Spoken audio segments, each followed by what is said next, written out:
back. James Harden right on target. Bang, bang, George Niang to Paul Reed from Tyrese Maxey. Joel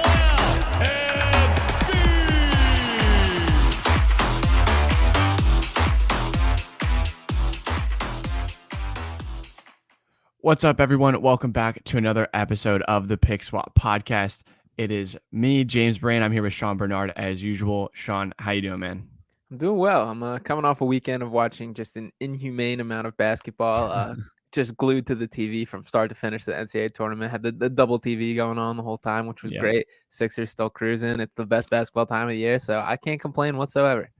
Yeah, man. I was gonna say, as a basketball fan, if you know this is the best 2 weeks of the entire year. Obviously, March Madness can't be beat. My UCLA Bruins are still playing good basketball right now. So looking forward to the rest of this tournament and to look towards the NBA. Joel Embiid is the current MVP favorite. The Sixers have moved into the second spot in the Eastern Conference. So a lot of good stuff going on there. We're going to talk about a bunch of things today, but I guess we'll start big picture here. We'll talk about a lot of different stuff down the line here. We're going to get into the best NBA duos today, but let's kind of just talk about this win streak that's going on and, looking forward to this playoff push, getting towards the end of the season. The Sixers now line up as the second seed in the Eastern Conference. Just walk me through all of that and how you see the Sixers playing out the rest of the season and staying in that 1, 2, or 3 range.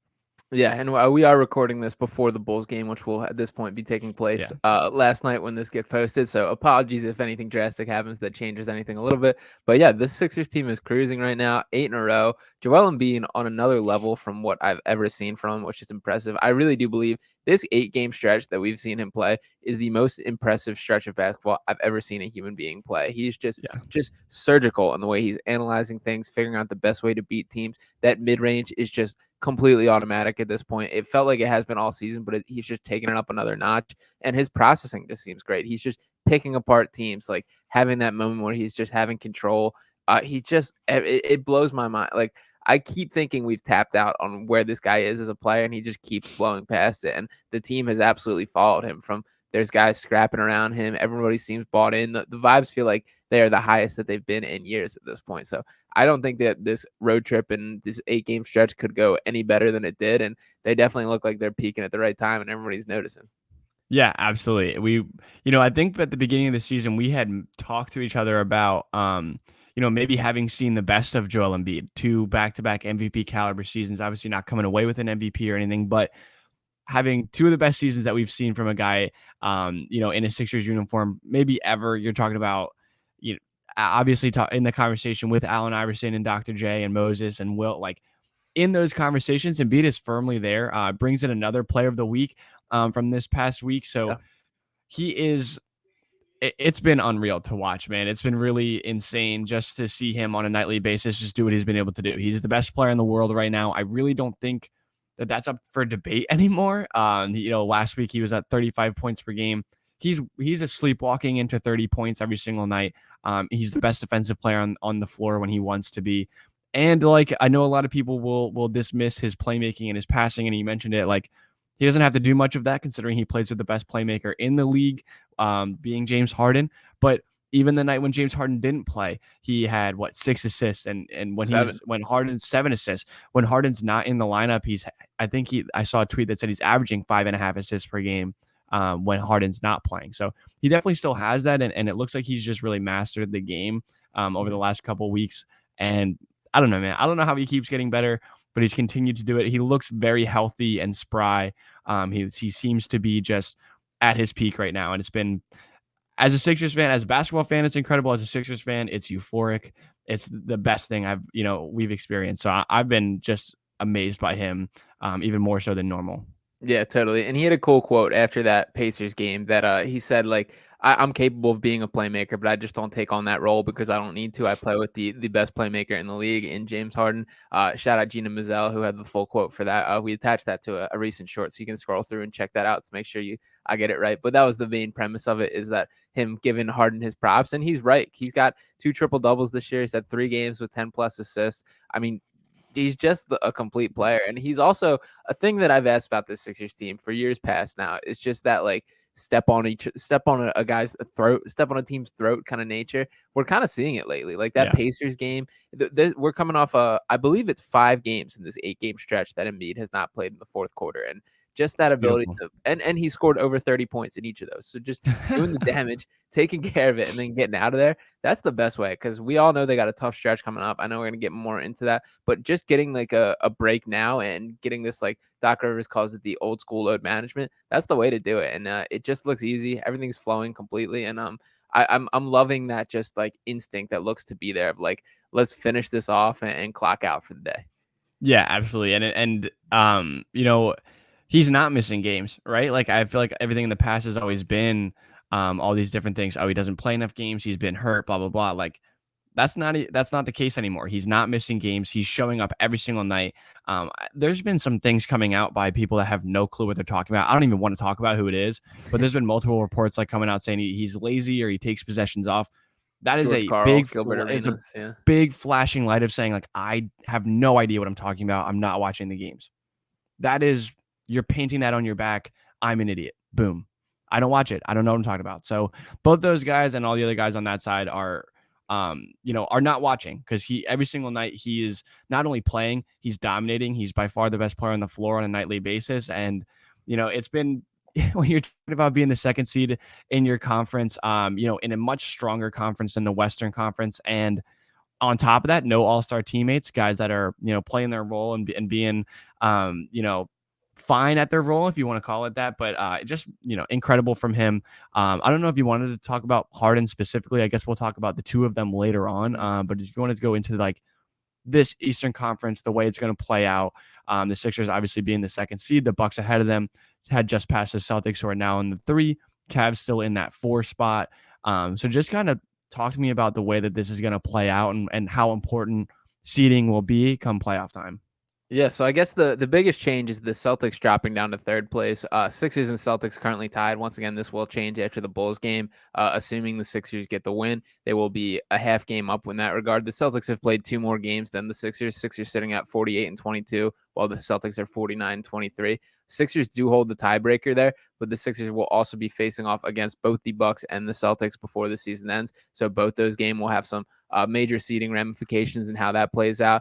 Bucks are holding a 2.5 game lead over both teams right now. The Bucks are definitely playing some really good basketball right now. It's been surprising for me to see the Celtics kind of slip.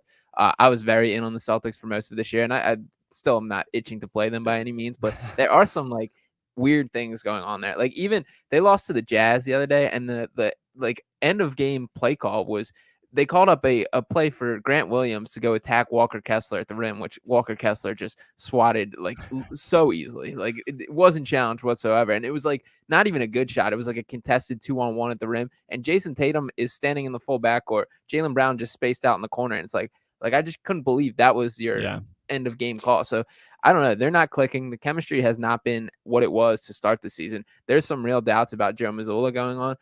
This is still an incredibly talented team, and I do want to get your thoughts on kind of what you're looking toward, who you would rather play, Celtics versus Bucks. I do still think the Sixers are in on competing for a 1 seed. Like I said, all 3 of these teams are going to go head to head.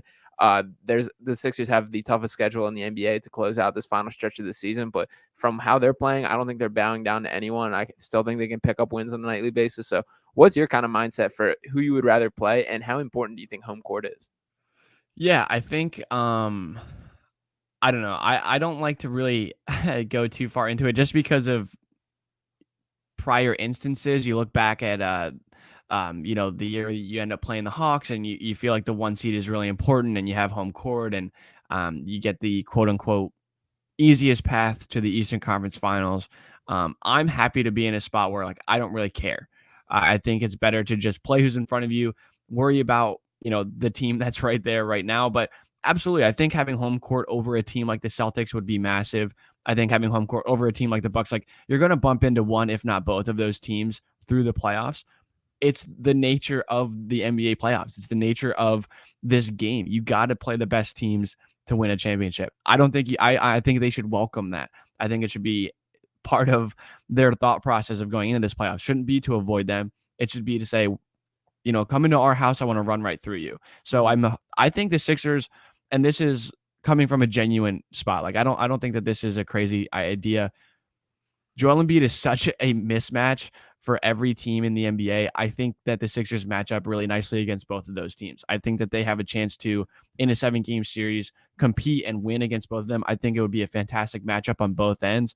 We've seen great games between both of these teams all season. So I don't know. I don't want to think too much about it because I don't want to get ahead of ourselves. We've done this before. But I think that, like you said, they've been playing so well recently.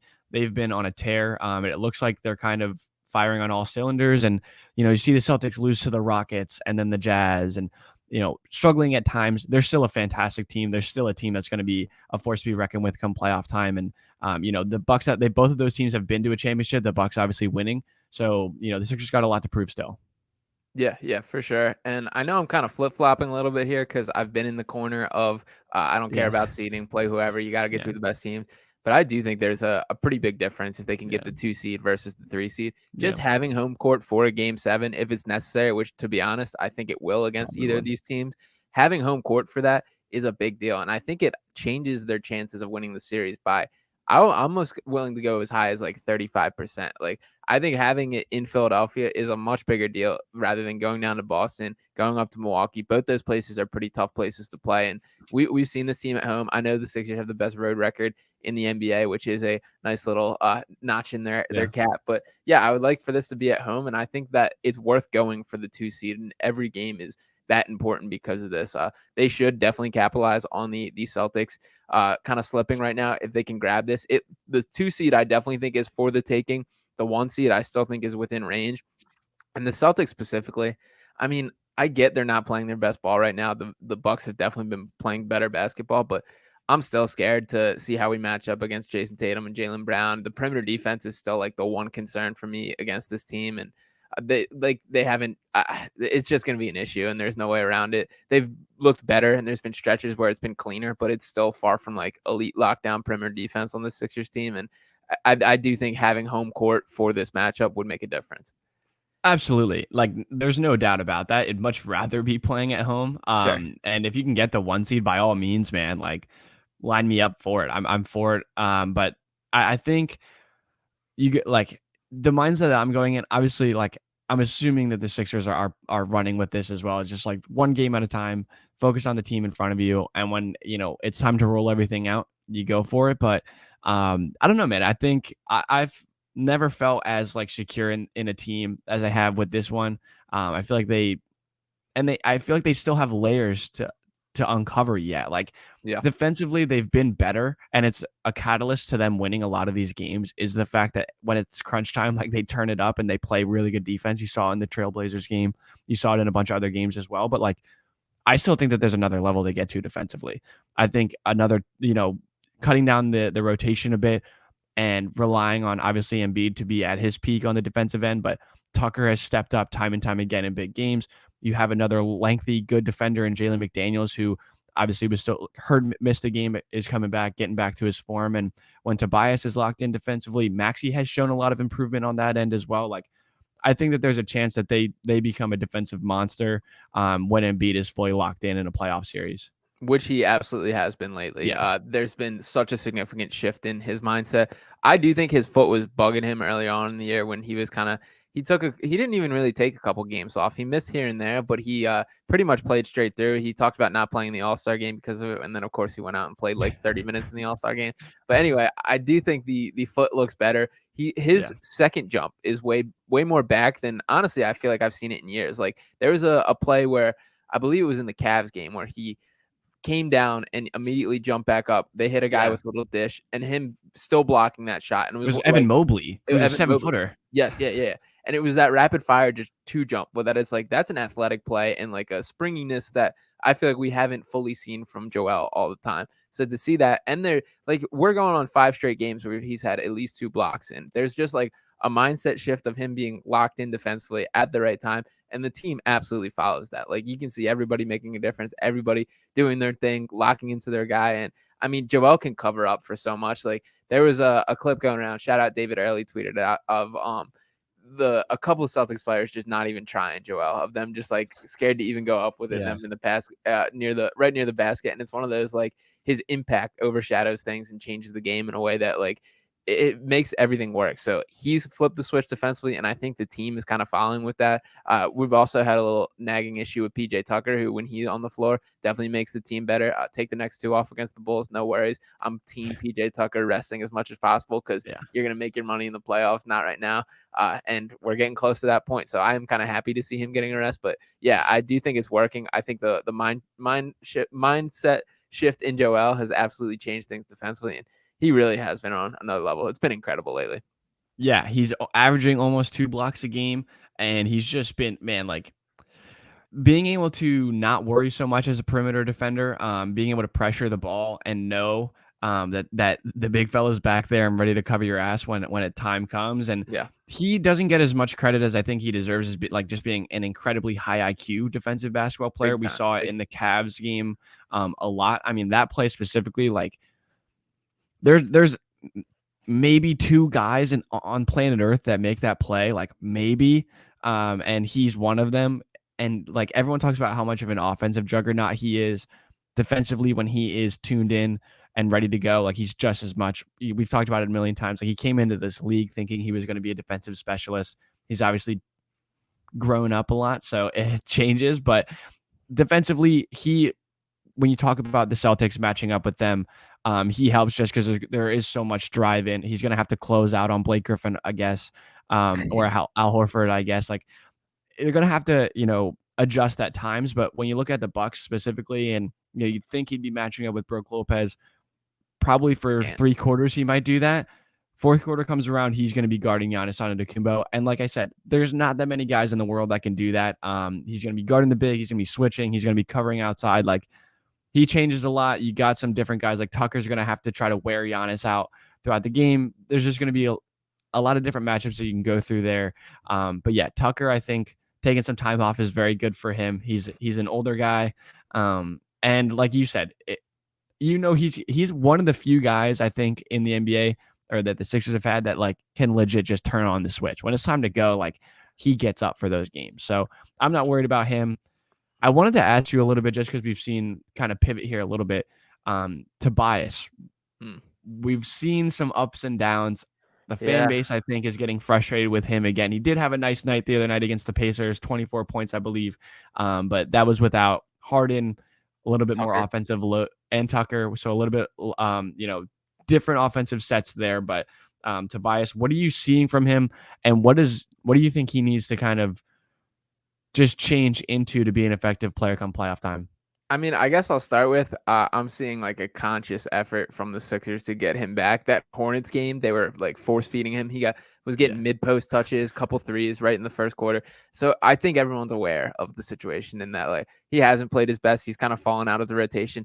All his great habits that we praised to start this year, the quick trigger, the quick decisions, catch and shoot threes, kind of out the window. Kind of just hasn't been there lately.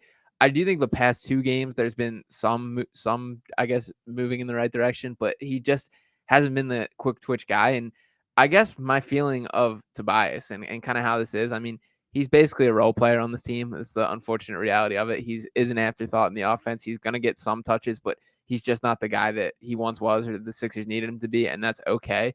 He's also not naturally that player. He's never going to be naturally a catch and shoot guy, a quick decision guy. He wants to get his dribbles, get his touches, create his own shot, go do some pick and roll, and they just don't really have room for that. So we kind of have to bank on like him fighting those urges, and because he is, to give him credit once again, he's consciously trying to be that player, but it's just not who he is. So the Sixers are going to have to roll the dice and take that gamble because they really have no other option, that he can kind of like push those habits down and make the right decision when it matters in playoff time. But I don't know. It's not ideal. They need him to step up. It kind of is what it is at this point, I feel.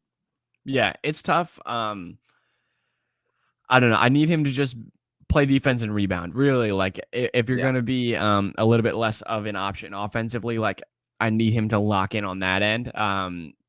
The jumpers got to start going down. Like it's just, I feel like at times he's looked really natural in the offense, and at times he's looked so out of place. And this stretch has been one of those times where he seems very out of place. So, maybe it is going to take a conscious effort to get him going. Maybe there's going to have to be a night where like they rely on him down the stretch whether it's a game that like Embiid's out or something. I said that with take that with a grain of salt. Maybe there's a game where some guys don't play, right? I don't know what happens, but who knows? I think I wanted to see your opinion. I feel like a lot of the fan base is kind of, felt pretty bad about Tobias recently, and rightfully so. He hasn't been putting up very good numbers, but you are right. It's a tough situation for him. It has been essentially the entire time that he's been here. If we're being honest, it's been a constant rotating door of roles that he's had to play. So hopefully they can at least get it simplified, get him into that role, something secure going into the this last portion of the regular season, so that he can be effective come playoff time. And do you see his minutes starting to shrink a little bit? Maybe with an emergence of Jalen McDaniels as a perimeter defender, and as PJ Tucker's minutes stay higher up come playoff time. Yeah, I kind of do, to be honest.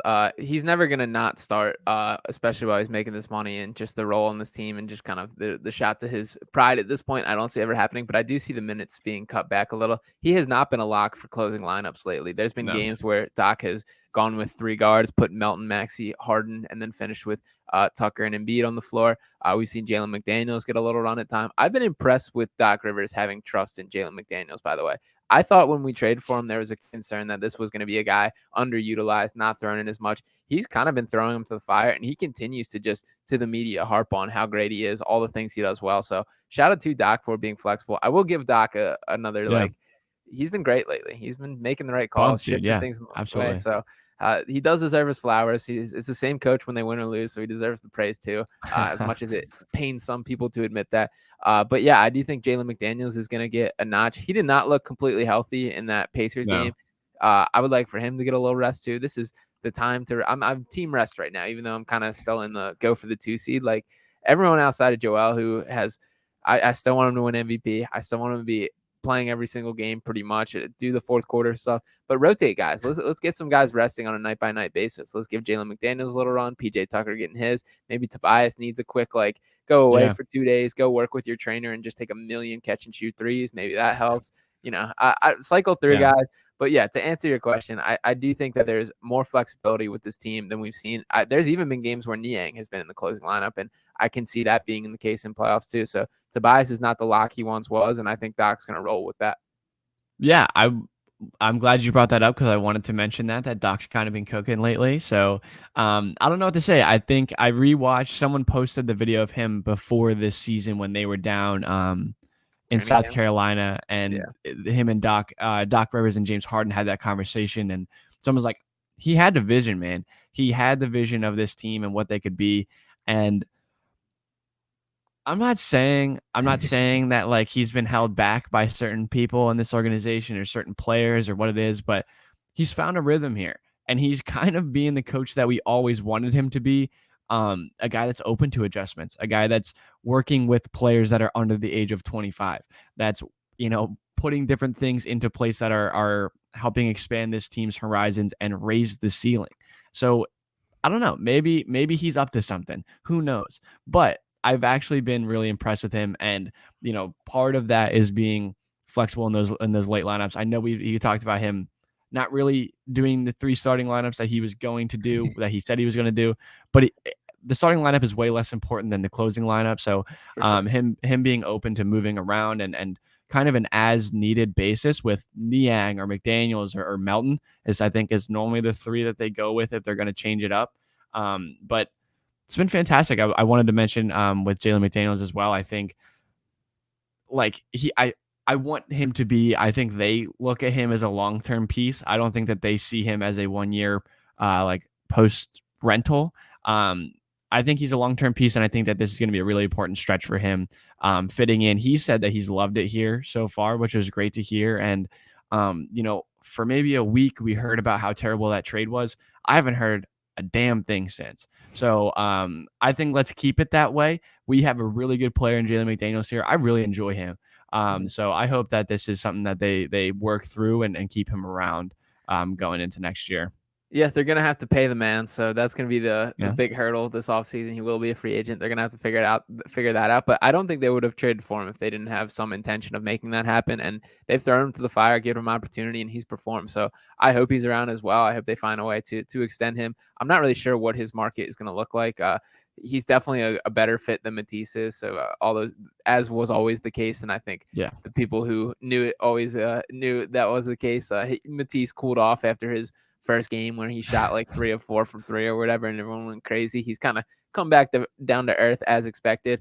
And the last thing on Doc Rivers here, yes, I'm glad we're giving him his flowers, giving him his praise, but he's still, we'll see what happens in the playoffs. And if he is getting coached around by Joe Mazzulla or whoever else, there will be a different tone to this podcast for sure. And that will be where his biggest demons have shown up. That's where each decision matters more, where you have to adjust on the fly quicker and more accurately. There's less room for error. So yeah, playoffs is going to be the make or break, but yeah, it is cool seeing those videos from training camp resurfacing and kind of getting the picture that I guess fully painted now. And we're seeing how this team looks. And at the core of that is Joel Embiid and James Harden. And I did want to get into this with you, James, about if they are the best duo in the NBA. And kind of the coolest thing about this to me, when I kind of went through this list, and I'm going to rattle off a couple names for you here, but like this is the only duo I truly feel like 100% maximize each other. Like you see James Harden setting up Joel for shots. You see Harden capitalizing off the gravity of Joel. The pick and roll is just unreal, the chemistry that they have. So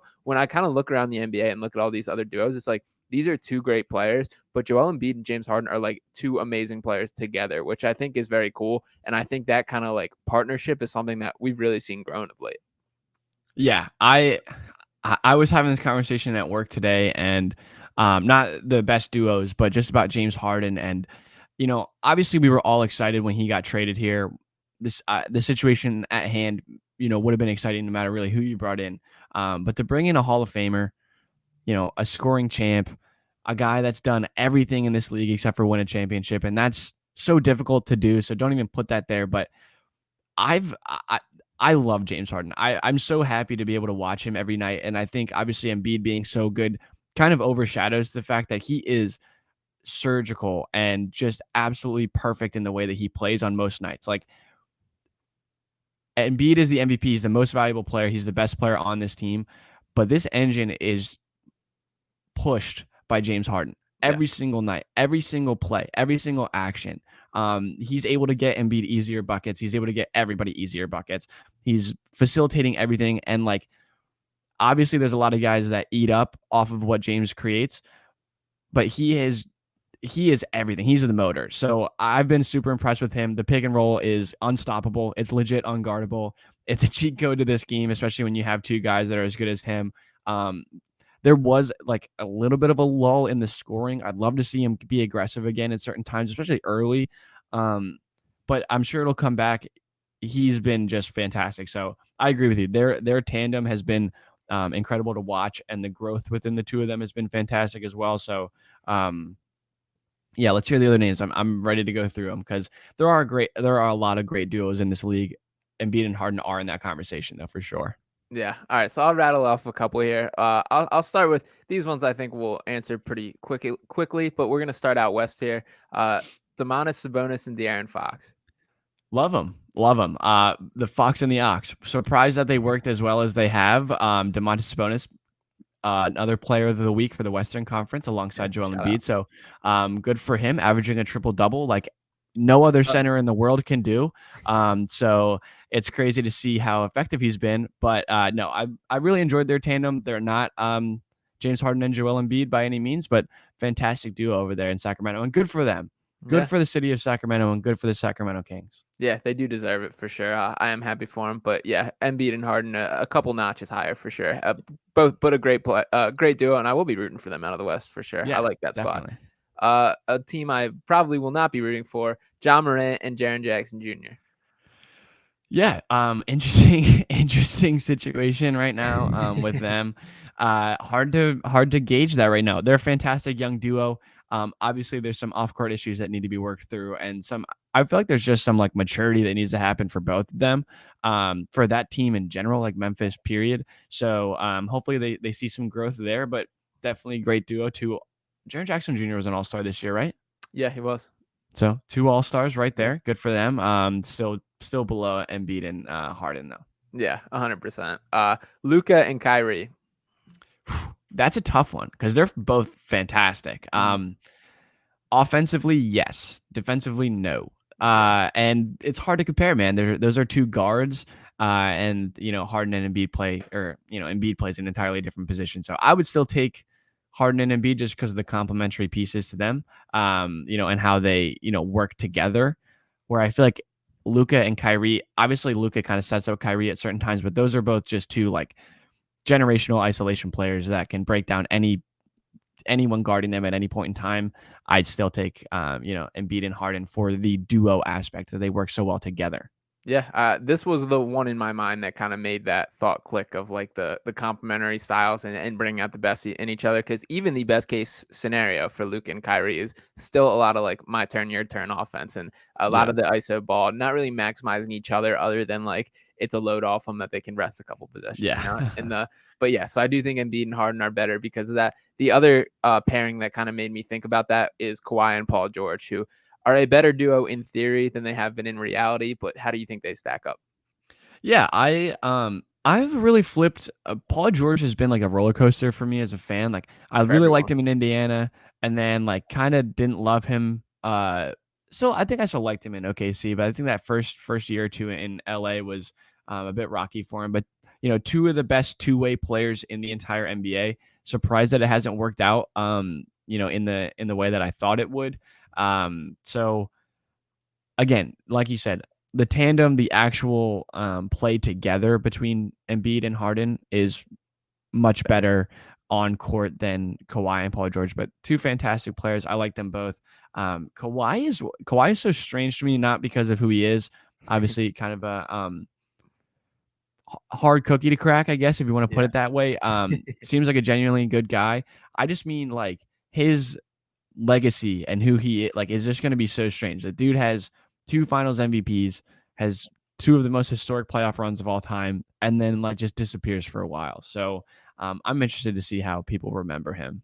Yeah, Kawhi Leonard is the poster boy for load management. He will, Yeah. when we look back like 50 years from now and scroll through the dictionary, the basketball dictionary of load management, there will be a picture of Kawhi Leonard there. But when he is playing and when he is locked in, there is no denying what a talent he is.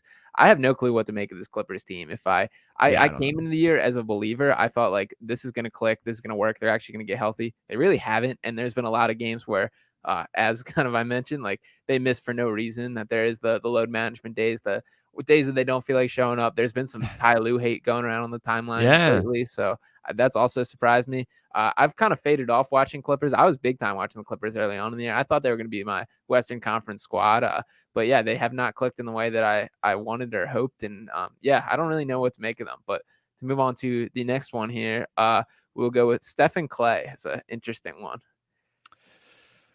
Clay is not in the stratosphere of James Harden, if you want to put it that way. Legacy wise, he's fantastic. He's going to be a Hall of Famer, one of the best shooters ever. He's not the same. 4 rings, Unfortunately. 4 rings, and he lets you know about it every chance he gets. Yeah. I mean, good for them. I know people got pissed at that. If it's against the Grizzlies, like I'm all for it, man. I think Dylan Brooks is like one of the most annoying players in the entire league and just one of the most like dislikable players in the entire league.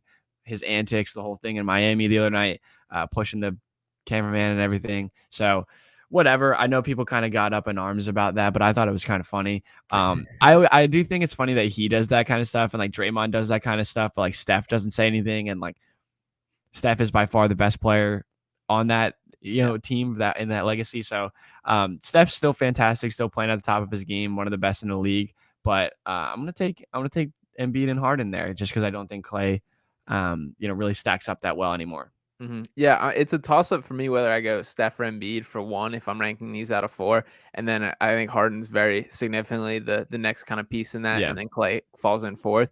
So yeah, I'm rolling with Embiid and Harden as well. But maybe if this was a couple years ago, I might switch my tune on that. But yeah, I agree.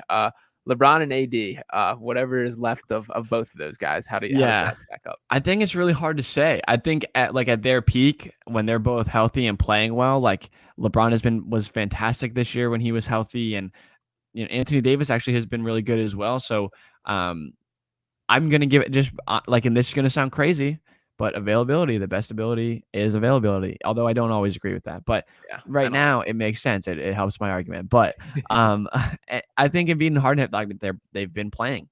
they're available. They're out there every single night. Neither of them are missing a ton of games, and that was something of concern coming into this season and coming into every season. But unfortunately, LeBron has missed a bunch of time, and Anthony Davis is constantly in and out of the lineup. So I'm going to give that to Harden and Embiid as well. Yeah, I agree. They're old, man. Anthony Davis is just like you know how we It's used not to the feel. same. Yeah, remember how we used to feel like every time Joel fell, it was like hold your breath. I feel like that watching Anthony Davis do like basic basketball Yeah. skills. It's like it's kind of scary and sad because there's been stretches this season where he's played very well and looked like himself, but then flash forward 2 games and he's back on the injury report. So it Yeah. is kind of a bummer. I do think injuries are kind of going to be the downfall of them. I do like this new look Lakers team. Austin Yeah. Reeves is the absolute man. So I do hope they kind of get it together, but yeah, I don't know. I agree all around. This one, first I'll go Nikola Jokic and Jamal Murray. Thoughts on this? Yeah, I mean, they're great. Jamal Murray has been pretty good this year. I always forget, like, it's easy to forget that he missed like an entire NBA season. yeah, So I don't, the bubble, like the whole thing, like the bubble made some guys into, prime Jordan. Jamal Murray was one of those guys that just became a different beast in the bubble. He was fantastic during all of those series. He was the only image of Jamal Murray in my head is actually the second one came into my mind. I'm going to actually go back to the first one was him, the up and under layup, like on LeBron in the bubble, like the wrap around to the right hand was like one of the best layups I've seen watching basketball like live. It was insane, but I'm still going to give the edge to Embiid and Harden here. I think Harden is significantly better than Jamal Murray at this point. And we'll let everyone else battle about who is better between Jokic and Embiid. We know where we stand, but I think again the gap between Harden, I think the gap between Harden and most of the guys that we've mentioned right now is significant. And the fact that like he wasn't an All-Star this year and he's probably going to be an All NBA caliber player by it's all said and done. So I'm going to take Embiid and Harden there just because I think the gap between Harden and Murray is huge. yeah. Joel Embiid and James Harden are definitely better than Nikola Jokic and Jamal Murray. I think it's simple as that. Despite Jokic's best attempts lately to ride Jamal Murray to carry him through these games, it's just not happening. I will point that out again. We kind of brushed over how Joel Embiid is the MVP favorite. The Nuggets have been bad lately, and Nikola Jokic has not been good lately. And I get he's got his efficiency stuff. He's still making up stats, but he has Embiid's not trying too hard. Embiid is Yeah. just trying way too hard. Yeah. Like Jokic Jokic doesn't care doesn't about want this, it. man. Yeah. He doesn't care. Yeah. So yeah, the Nuggets have been on the downhill. They're still obviously gonna be very good and finish probably first in the West for sure. But yeah, they have not played good basketball lately. They've had some disappointing losses. And yeah, so I do think it's pretty clear Sixers take that one too. This one I have been debating whether or not to spit out because it is an in theory one, but Kevin Durant and Devin Booker. Yeah, it's tough. Yeah, haven't seen much of that at all. Yeah. So hard to tell. But again, and there's some bias here. I'm not even gonna lie to you. I'm taking Harden over Booker, so I'm gonna go with Harden and Embiid. I think Harden does stuff that's way more important to a basketball game on a nightly basis than Booker does. Booker's a fantastic player. No disrespect to him. KD at his peak is fantastic. One of the best scorers ever. Best scorer in the league, probably behind Joel Embiid, maybe. So, I'm still taking Joel Embiid first in that, if you're drafting those four. So I'd probably go Embiid, Durant, Harden, Booker. So I think I'm going to take the Sixers there. Yeah, I'm gonna put a little asterisk next to this one just because we haven't seen it. Hard to tell. I do think the Booker and Durant duo is a little bit of a notch better. If that works as planned, which we've seen these ones blow up, as we mentioned with kind of the Kawhi and Paul George, even LeBron and AD. So no guarantees that it does actually work, but I do think in theory this is a better duo than the Sixers squad. I was just trying to Google and look it up. What if they played like 3 games together, if that? I don't even know if it was that. I think it was only 2-1. Yeah, I just did a quick search and 2. couldn't find it. But yeah, and it's tough to win when that's your sample size before if KD's like okay for playoffs. That was an ugly looking ankle thing. So I am gonna put a little asterisk next to this and not truly count it. We will shift over to the Eastern Conference now. So crazy how all those were in the West too. But yeah, the two kind of teams the Sixers are going to be eyeing down. We'll start off with Giannis and Drew Holiday. I did bump Drew Holiday above Chris Middleton in this duo. Drew Holiday's been unreal this year. He's been terrific on both sides of the ball. Chris Middleton hasn't really looked like himself. I do think he's kind of slipped down to third fiddle in that pecking order. But what do you think of the Bucks duo? Yeah, Drew Holiday's great. I saw Kevin Garnett Tried to say that Drew Holiday was the Bucks' best player right now, which is I don't know about that, but yeah. that's crazy. But he has been great. He has been really good for them. And Giannis is, one of the best players in the league, top 3 for sure. So I think any Bucks fan would say that Drew Holiday and Giannis are better than Harden and Embiid. I think any Sixers fan would say the opposite. So I'm going to give it to Harden and Embiid. I think Harden is better than Drew Holiday. He should have been an all-star over Drew Holiday. But when you're looking at it by the NBA's perspective, they gave it to Drew Holiday. So maybe it's them. I'm still going to take Harden and Embiid, though. Yeah, I still think it's Harden and Embiid. And even when they took it for the All-Star game, like Harden directly averaged more points, assists, rebounds, better field goal percentage, and better 3-point percentage than Drew Holiday, even at that time. So, yeah, pretty crazy that was the selection looking back. It's especially crazy based on how the rest of the season has played out. I do think the Sixers are slightly better, but the fact that they do have a little bit of an interchangeable trio there, plus you add in like guys like Brook Lopez, Bobby Portis, that's a squad. The Bucks are a scary team. They're well built. They've done a very nice job of finding guys that complement Giannis. So pretty narrowly behind these Sixers, in my opinion. And the last one I have for you here is off the Celtics, Jason Tatum and Jaylen Brown. Yeah, I think that's the only one that like truly rivals them.